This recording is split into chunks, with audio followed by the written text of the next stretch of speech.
All right, let's get to that altercation in college basketball between Michigan and Wisconsin.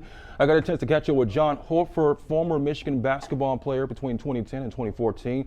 Now, while some years removed from the team, he is not removed from weighing in on the hot topic that everyone is talking about. He gives us his insight and perspective.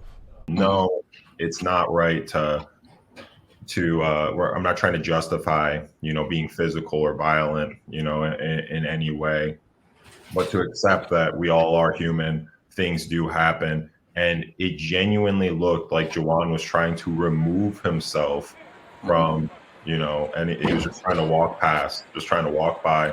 And then he's physically stopped. And the Wisconsin coach puts his hands on Jawan when they're already like in a situation. And I understand. I don't think that he put his hands on him to try to hurt him in any way or to try to, do anything malicious. But he did kind of escalate things. I guess I will ask you this question because it is traditional for two teams to, shake hands at the end of a game, win or loss. Some will question, where's the sportsmanship?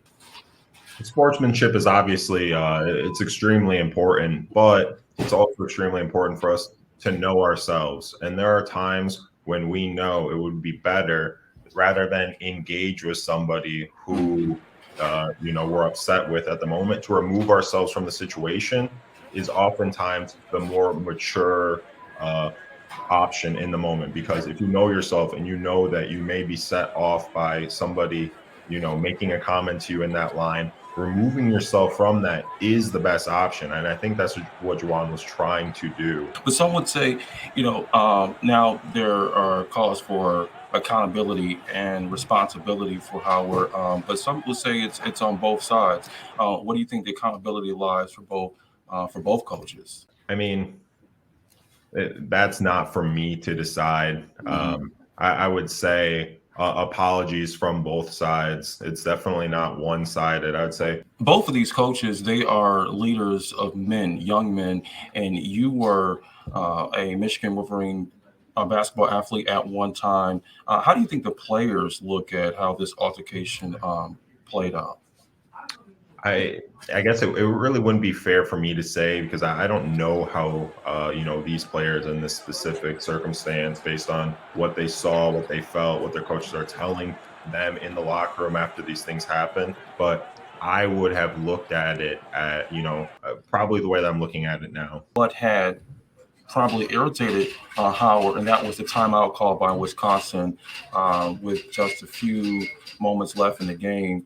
As a basketball man, would you have been upset? Yeah, I understand his frustration with that call, with that amount of time left, being up as much as Wisconsin was. I totally get the frustration. But I think that's part of the reason why Jawan was trying to remove himself from that situation.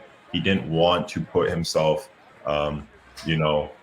in a place where someone could say something to him and, he might, lose his temper, get upset.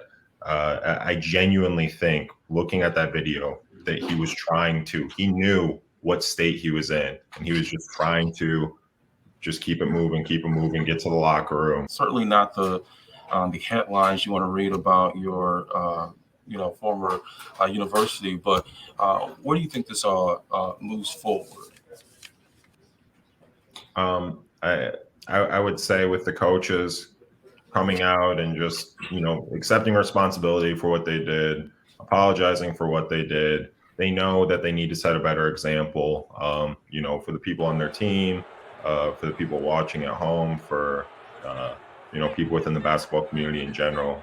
It's one of those situations where I hope like I said, I hope no one gets fired. I hope no one gets kicked off the team, and that people can have the humility to just say, I messed up. I apologize. I will do better going forward.